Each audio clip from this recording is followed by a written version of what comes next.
അസ്സലാമു അലൈക്കും വറഹ്മത്തുള്ളാഹി.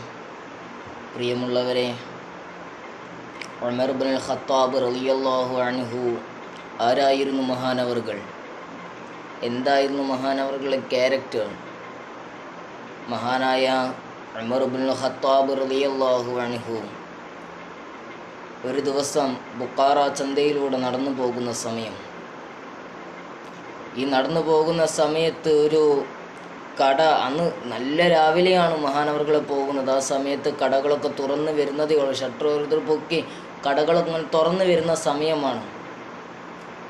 ആ സന്ദർഭത്തിൽ മഹാനായ ഉമർ ഇബ്നുൽ ഖത്താബ് റളിയല്ലാഹു അൻഹു അവിടെ ചെന്നിട്ട് ആ കടക്കാരൻ്റെ അടുത്ത് ചോദിക്കുന്നു, അല്ലയോ മനുഷ്യ, എനിക്ക് 10 ദിനാറ് വേണം, അല്ലെങ്കിൽ 100 ദിനാറ് വേണം എന്നിങ്ങനെ മഹാനവറുകളോടെ പോയ സമയം മഹാനായ ഉമർ റളിയല്ലാഹു അൻഹുവിൻ്റെ അടുത്ത് ആ വ്യക്തി പറഞ്ഞു, ഉമറെ, നീ അല്പസമയം കഴിഞ്ഞിട്ട് വായോ, തരില്ല എന്ന് പറഞ്ഞില്ല, അല്പസമയത്തിന് ശേഷം വായോ, ഞാൻ എടുത്ത് തരാമെന്ന് പറയുകയാണ്. കട തുറന്നതേ ഉള്ളൂ, കച്ചവടമൊന്നും ആയിട്ടില്ല, അതുകൊണ്ട് തന്നെ കുറച്ച് സമയം കഴിഞ്ഞ് വായോ എന്ന് പറയുകയാണ്.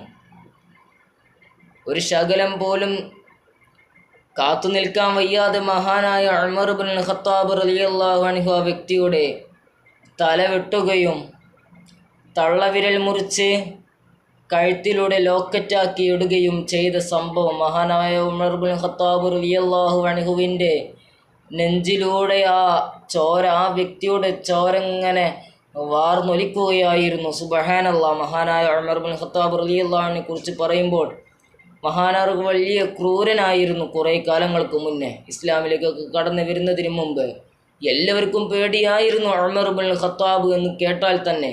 വളരെ ഭയാനകമായിരുന്നു, എല്ലാവർക്കും ഭയങ്കര പേടിയായിരുന്നു. മഹാനായ ഉമർ ഇബ്നുൽ ഖത്താബ് റളിയല്ലാഹു അൻഹു ഇസ്ലാമിലേക്ക് വന്നതിന് ശേഷം, നബിയെ, എന്തിനാണ് രഹസ്യമായുള്ള പ്രബോധനം, ഞങ്ങൾക്ക് കൂടെയില്ലേ, പരസ്യമായി പ്രബോധനം നടത്താമെന്ന് പറഞ്ഞുകൊണ്ട് ഉമർ ഇബ്നുൽ ഖത്താബ് റളിയല്ലാഹു അൻഹു പരസ്യമായി പ്രബോധനത്തിലേക്ക് കടക്കുകയാണ്. ഇതായിരുന്നു ഉമർ ഇബ്നുൽ ഖത്താബ് റളിയല്ലാഹു അൻഹു. മറ്റൊരു സംഭവം കാണാം ഇൻഷാ അല്ലാഹ്. മഹാനായ ഉമർ ഇബ്നുൽ ഖത്താബ് റളിയല്ലാഹു അൻഹുവിനെ കുറിച്ച് പറയുകയാണെങ്കിൽ കുറേ വിശാലമായി സംസാരിക്കാനുണ്ട്. നമുക്ക് ഒരേ പാട്ടായി സംസാരിച്ചു കൊണ്ടിരിക്കാം ഇൻഷാ അല്ലാഹ്. ഇതുവരെ പറഞ്ഞതും കേട്ടതുമായ എല്ലാ കാര്യങ്ങളും അള്ളാഹു സ്വീകരിക്കുമാറാകട്ടെ. അള്ളാഹു സുബ്ഹാനഹു വ തആല നമ്മൾക്ക് എല്ലാവർക്കും റഹ്മത്ത് ചൊരിയുമാറാകട്ടെ എന്ന് ദുആ ചെയ്തുകൊണ്ട് ഞാൻ നിർത്തുന്നു. അസ്സലാമു അലൈക്കും വറഹ്മത്തുള്ളാഹി തആല വബറകാതുഹു.